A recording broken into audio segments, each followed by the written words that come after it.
Hello, and welcome to another episode of the Code and Pixels podcast. My name is Kelly, and I am joined by my co-host, Adekunle. Hey, Adekunle, who are we talking to today? Hey Kelly, we joined by Natalya Shelburne. How are you doing? I'm good. It's good to see you all. Cool. All right, so let's get into it. So, can you tell a little bit about your role? So, you're currently at GitHub. So, I'm wondering, for those people that don't know what GitHub, I'm assuming that most people do. Can you tell about a little bit about GitHub and also your role there? Well, what does GitHub not do? I feel like the best way to say it is like if you don't know what GitHub does, go online, check out our incredible logged out experience and cool website, and figure out a way to get your first little green square. And that's just like that's it. Find some cool projects and get involved on the amazing thing called open source. Contribute to something. And if you already know what GitHub does, I am sure it's either open in a tab somewhere right now or you're using it for personal projects, social projects, whatever you're working on. Basically, I can't even get into it. It's started with version control and it's so much more now. Yeah, and so I'm on the design infrastructure team. I run the primer design team, which basically is our design system for GitHub.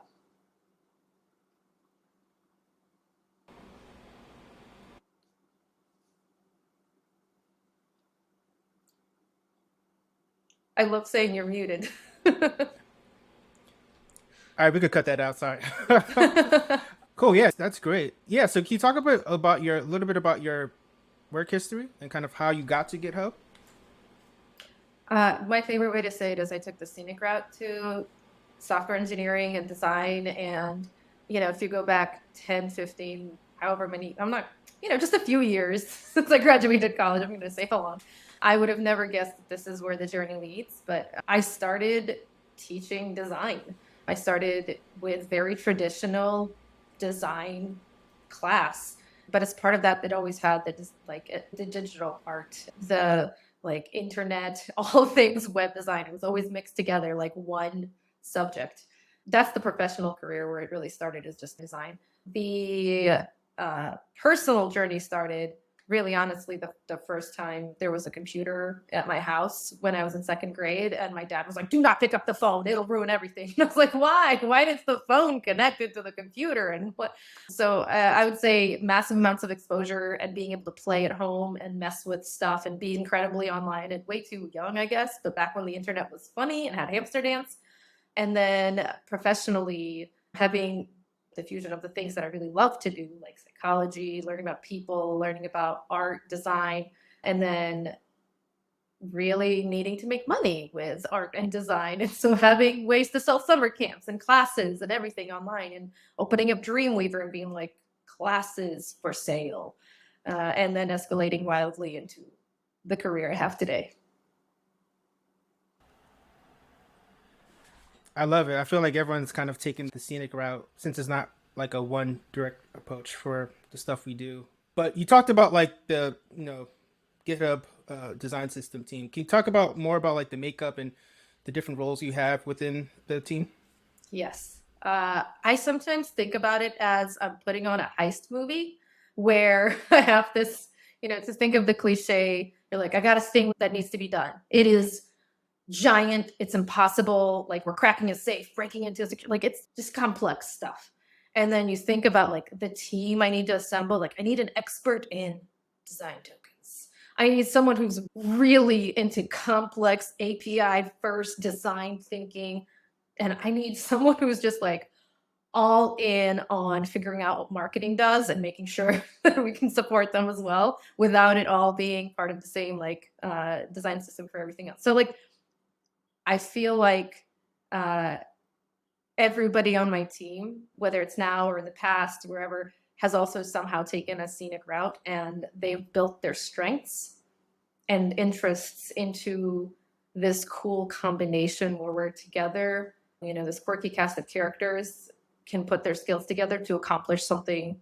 Like, I'd watch a couple of sequels and spin-offs worth of what this is.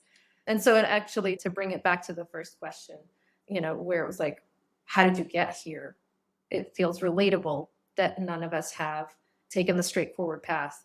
I would say also hot take number one of podcast: beware of anyone who sells you a straightforward path, the easiest, fastest way to get to where you want to be, because that's often going to lead not where you actually want to be. Well, I was going to say that there's always a direct path, but you just kind of shot me out. But I'm wondering how big, what is the makeup of your team right now? So the team right now is we have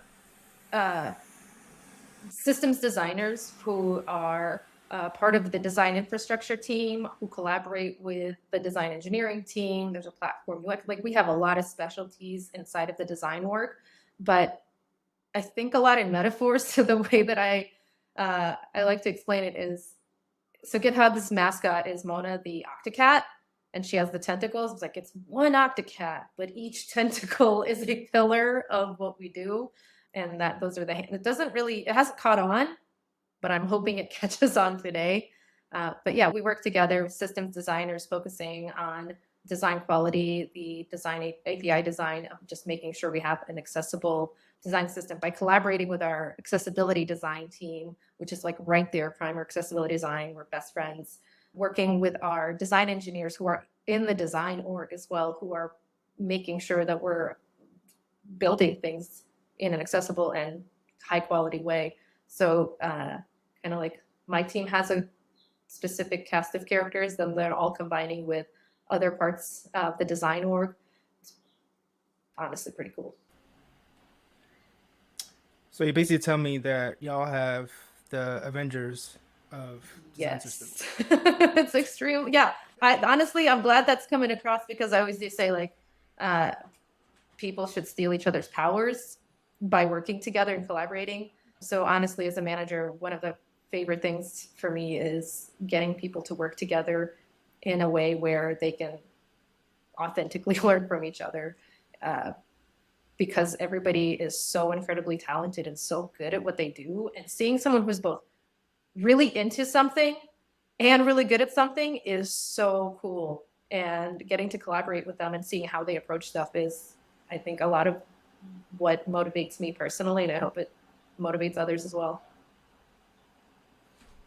Love that. Love that. So, as of today, what would you say is the biggest challenge you and your team is facing? Plural, probably, challenges. But oh man, this is a great question for so many reasons, because I have retrained myself to stop thinking of things as challenges as a bad thing, but more like opportunity. It's almost like I sit there and edit and go, what opportunities are we facing right now? Because anything can be changed through great creativity of the most creative minds. We're all working together. How can it just be good? How can we take something, learn from something, shape it, and then find a way to move forward? So in terms of challenges that are also opportunities, I think at GitHub, what's really been exciting, but also the most not even surprising, but just kind of like heavy realization, is that I can't just like look at what everybody else is doing. We have to invent what it is. And then other people are going to look at it and be like, oh, why didn't you do it this way? Because now we're doing it. And there's a responsibility for leading the way, because it has such impact globally on so many people. So I would say the scope of impact is the biggest challenge, is also the biggest opportunity and the heaviest mantle of responsibility for me. So daily, however that plays out, I feel like it amplifies everything in a way. I love that you describe your path as the scenic route. So I was wondering, you mentioned you have a background in art and psychology. So I was wondering, have your art studies contributed to your current or any previous roles? And maybe just talk a little bit about education. Yeah, it's one of my favorite topics to talk about, because I am an incredible cliche of a young girl. I was so into computers. I was so nerdy about computers. I had this like bright green Visual Basic book as a kid, and I just tried to like go through it during the summer. And I heard, like, not for you. Computers are not for you. Like, you're clearly not interested in computers. In retrospect, it's like, how cliche. But so I think the scenic route wasn't always my personal choice to take the scenic route, but I'm super, super glad that I did, because let's take a look. So I've got a psych degree, just enough to be annoying about it. I've got an art degree, just enough to be like, I'm an artist and all this stuff in my apartment is mine. And then I also studied, my graduate studies were in talent development and creativity, which is basically exploring how do people learn, how do people grow in a creative discipline, which is all of them actually. And it has been so incredibly helpful because I am usually referencing something that I learned from like years and years ago in either a strategy or a meeting or a coaching, or it comes up all the time and never in the way that I would expect. And so, just to give an example of that, how do people learn, right? Well, we hear if you're not learning on the job, then you're stagnating, then you need to leave, because it needs to always be something where you're learning and growing. So, yeah, as a manager, it's my job to create conditions for learning. And part of that is also knowing what kills learning and what kills creativity, like constant surveillance, constant pinging, deadlines, checking in. And then in psychology, oh boy, I have never used, and like, I've never used a degree more and wished for more background and knowledge, how to lead in challenging times without contributing to like a mental health decline, or finding out what's really happening without doing it in a deeply insensitive way. I'm not saying I'm qualified to do any of those things, but I am saying even the bit of kind of training I got in college, it's just even the awareness of where I might fall short or where those rookie mistakes might come from have been just unbelievably invaluable for me to have. Wow, I'm so impressed. Like that your depth of knowledge in both of these fields and being able to apply that is super great to hear. I wanted to ask, you mentioned being a college professor and teaching web development.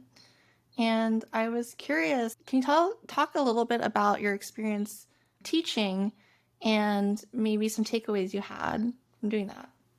Yeah, so I've been in education in some form for about a decade. So I don't think I'll ever quit teaching. And I would also say adding things like doing talks or presentations or writing tutorials on something, that absolutely counts. So if anyone's doing out there who's listening, like, you're teaching, that's what you're doing. It's wonderful.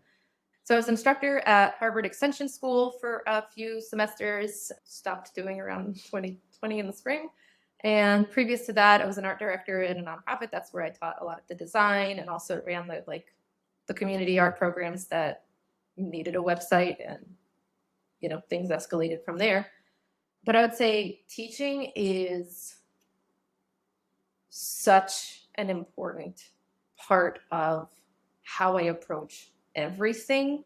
Being able to evaluate somebody's kind of interests as early as they might be aware of them, and then work with them to construct what narrative they want to have.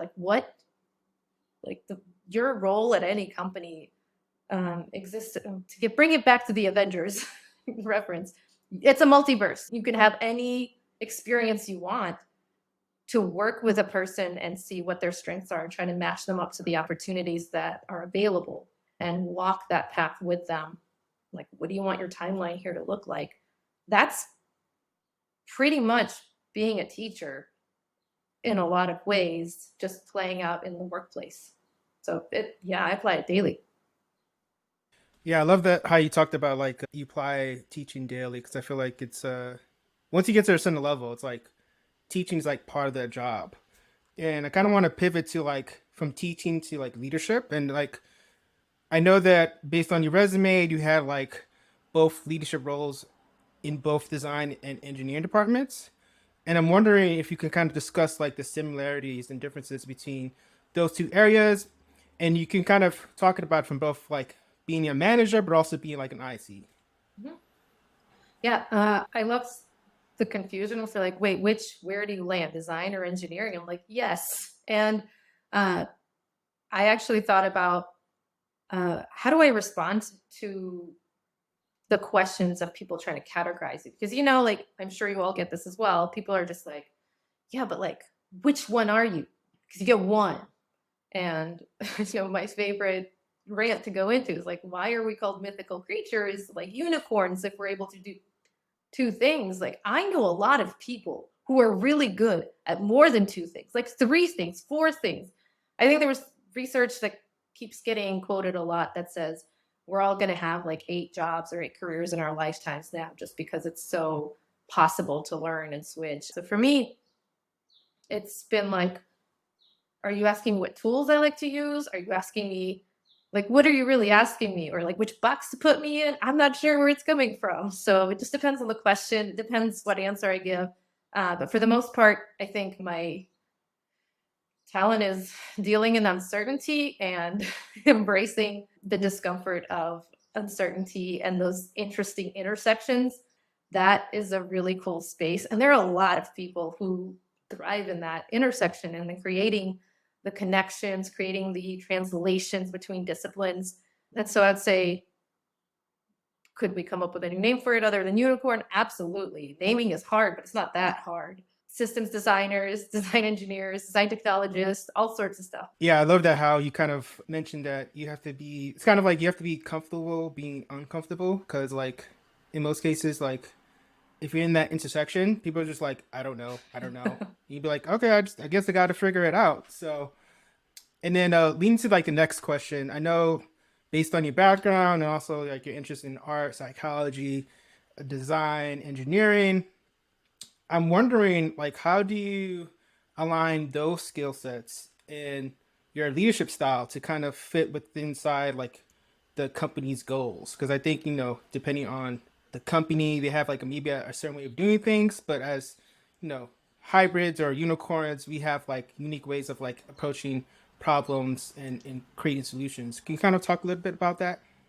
Yes, I think it's a really good skill to learn, hot take number, whatever, to learn what your company's priorities and values are. And not just like what they say, but really like open your eyes and look at if what, like, things are the way they are because people want them that way. Things don't just accidentally end up a certain way. There are incentives, there's accountability, lack of accountability, whatever it is. A company is going to be what it's going to be. It's a reflection, the culture, it's all a reflection of what is encouraged, what's discouraged, all that kind of stuff. And so being able to look at a company and evaluate, do they value creativity? Do they value curiosity? Or do you kind of get your hand slapped every time you suggest something new? And so for me, I personally really love being at GitHub because like approaching things with curiosity, owning the outcome. Those are our core values that, practicing kindness.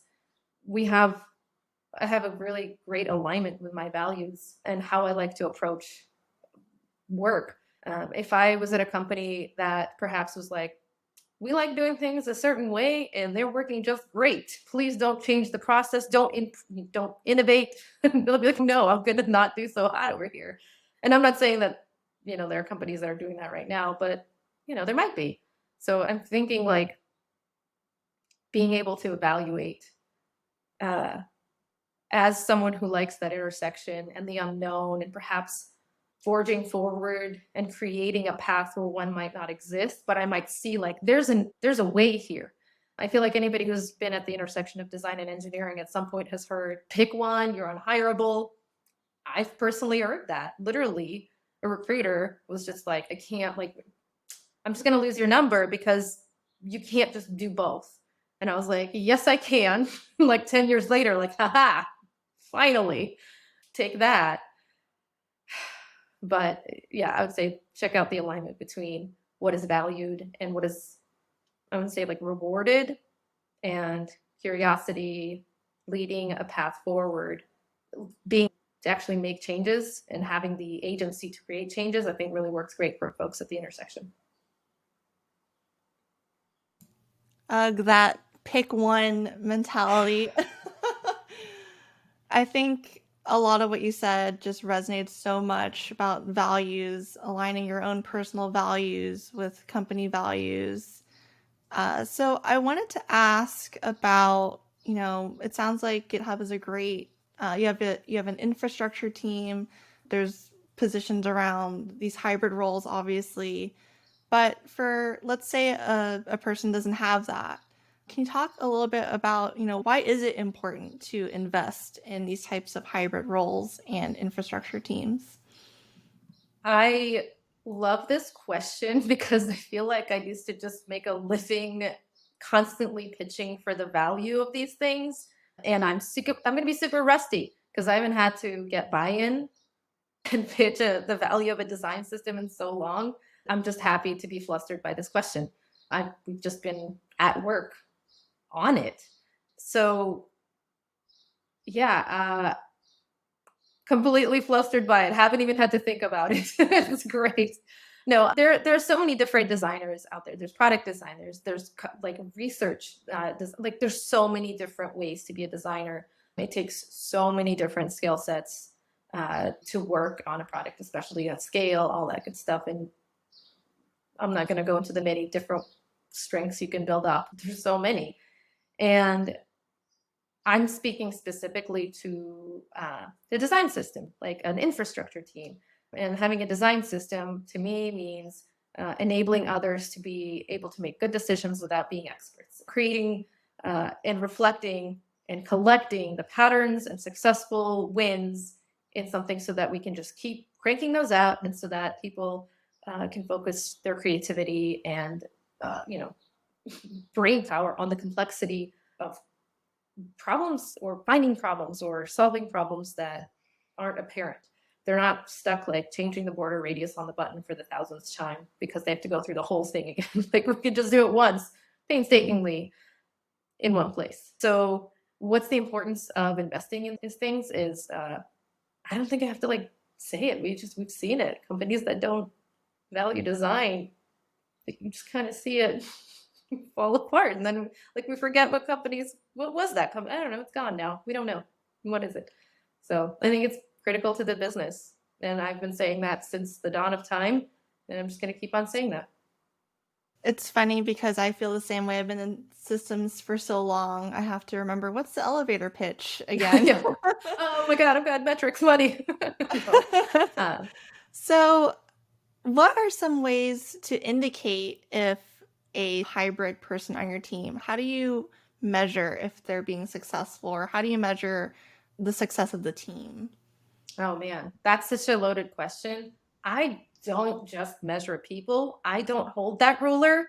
Everybody holds their own ruler. I just make sure that their ruler that they're holding is lined up with the ruler that I am holding as their manager at the company. It's the same alignment of like, what is the company value and what does an individual value, and hoping to make that alignment. I am not standing here being like every one-on-one, like, this week you only completed this many tasks, but last week it was this many. What happened? Let's dig in. Like that is such a terrible time. Like, no, it's the work of creating alignment between what somebody's priorities are and creating the clarity to make sure that those are aligned with what we're all as a company trying to do together.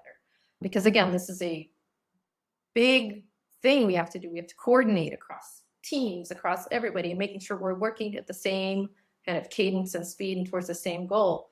And so for me, I just don't even think about it as measuring. I think about it as lining things up and clearing things out of the way. Because if you have, and barring bad actors who are like, I'm just here to coast and do it, like, that's not who I'm talking about. Talking about people are here because they love this stuff. And trusting is that, like, if you love it, you want to get good at it, then you want to do a good job. You want to do a good job. So how do I do a good job? What is a good job?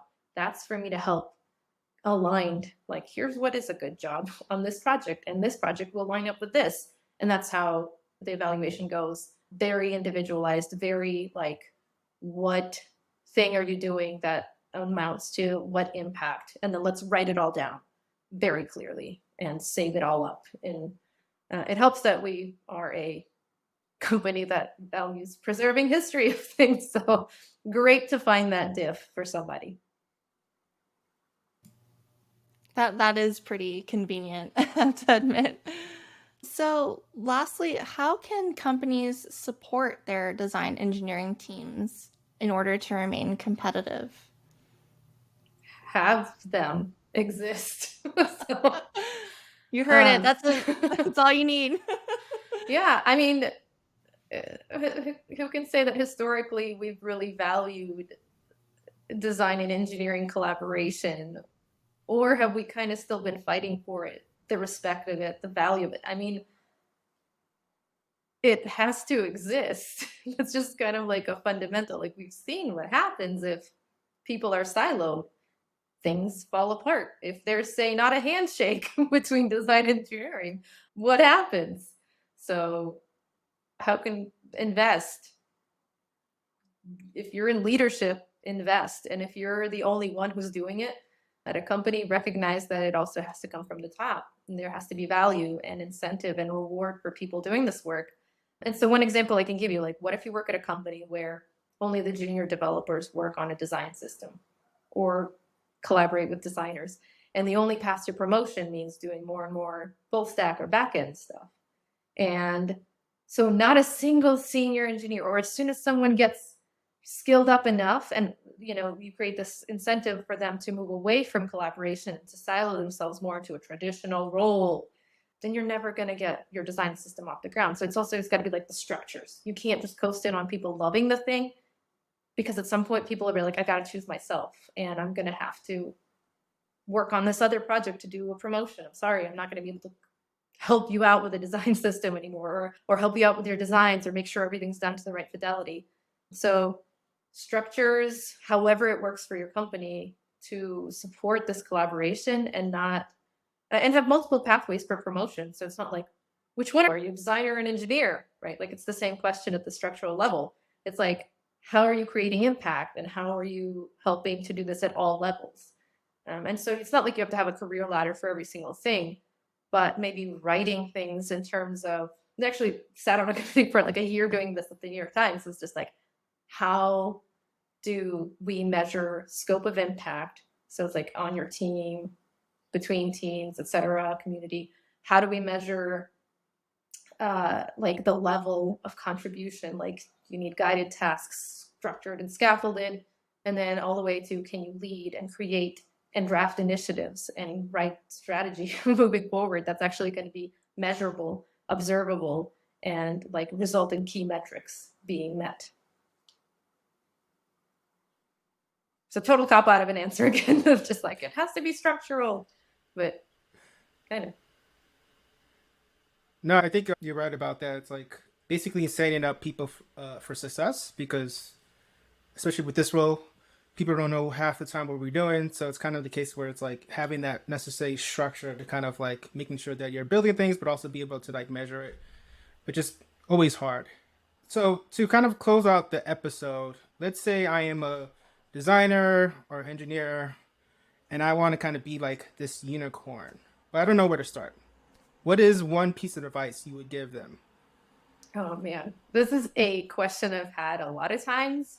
Whether you want to identify as a unicorn or not, that is like not up to me. I love it. It's both either like you want to go the sparkly route or not. I feel like what's at the heart of that question? Like, how do I be myself and grow myself when I don't really see a lot of myself reflected in job postings? That's really hard. One thing that has never failed me, though, and I say this kind of in a very deep personal experience, is following my own desire to kind of mess around with the technology or play around with something, because it's very possible to lose your love of something. It's very possible. Probably a symptom of having like not shaped your own path enough and let others kind of shape it for you step by step, because all of those things were necessary, but then you realize I didn't guide myself in my own path enough. And that can happen a lot of times in places where you're like a helper, or you really assist others with their work, and you're not necessarily naming and shaping your own path. So the advice I always give folks is like, you were a pretty good designer. Design your own user journey here. Give it a name, give it a shape, give it a whatever it is that you need, like figure out what your shape of you looks like. how good are you at this, or like map it out, like do a fig jam of yourself if you need to, work with your manager on a career board if you have, like whatever it is, gain understanding of yourself, what you really like. And if you don't know what you like, do stuff, play around. That's an important part of like waste some time on some completely pointless pursuits. That's also really critical. And then learn to follow that intuition on what you like and go forward. How do you go from there, right? You could be completely stuck. And so like, that sounds really great. I'd love to follow my curiosity, but I'm way too tired at the end of the day. And so for that, I always have like change the ratio. If you can just like have one little bit of your day that's for you, then like tomorrow, just like change the ratio of like stuff I have to do versus stuff that kind of replenishes me and keeps my curiosity going. Don't let that little fire go out. I don't think it ever really goes out, but it can get really dim. So if you can't just pursue your curiosity and go full force with that and be like, yay, I'm having this like full renaissance, then focus on the ratio. Be really honest with yourself what your ratio is of stuff you have to do, support, like the work of just maintaining a thing versus the work that replenishes you, that is maintaining yourself and your love of the thing. Yeah, I love that. I love the idea how you were talking about like basically mapping out your like career. That's something I actually did like a while back where I was like, this is what I want to do and this is what I don't want to do.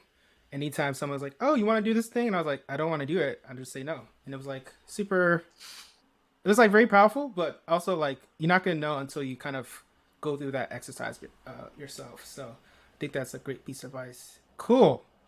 Where can folks find you? I'm trying to be as offline as humanly possible right now. So like outside, hopefully, walking in a park peacefully, drinking coffee. Somewhat on Twitter, but less now. LinkedIn, I'm always on LinkedIn, hoping to connect with folks and just I just love seeing people thrive. And whenever somebody posts a nice update on LinkedIn, I'm always there with like a thumbs up or a heart, because it really does make me happy to see folks thrive and getting new opportunities in cool places and then posting about what cool impact they're making. So yeah, I think that makes me feel pretty old, but LinkedIn, that's it right now. It's the hottest new social network. It works. I'm the same way. People are like, "Oh yeah, follow me on TikTok or Instagram." I'm like, "Yeah, I don't do that." So, but I'm learning. I'm trying to learn these new social media. So, cool. Is there anything you want to plug? Yes.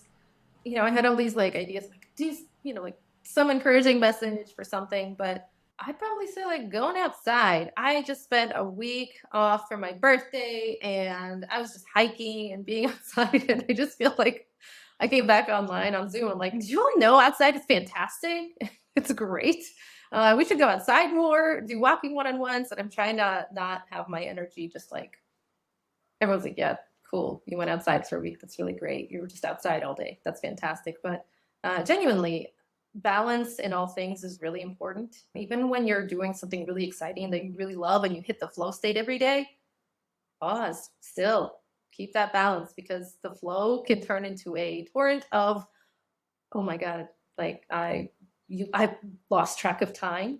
I forgot to eat, and sustainable, long term, all the things I say about design systems. You need to do that for yourself as well. So nurture yourself, nurture your friendships, nurture your community stuff. Show up for your community. Make sure you have enough time for doing the important things in your community as well, because as cool as what we do on the internet is, there's a lot of stuff that we have to maintain and nurture in our world. So for me right now, I'm just a plug for being a part of employee resource groups, communities of belonging. So for me right now, I'm on the Parenticats leadership at GitHub, which means that I'm working on their employee resource group for parents and caregivers. So that's plug to join those or be a part of those, or to step into a leadership role with those, because those are really important. Awesome. Well, Natalya, thanks again for joining us. It was very nice to hear about your experience and all the great stuff you've been doing. Also want to thank the listeners for taking the time out of their day to kind of listen to this podcast. If you want to listen to more episodes, definitely check out codeandpixels.fm and follow us in all the social media except TikTok. That's a work in progress. So, but cool. Have a good one. Okay. See ya.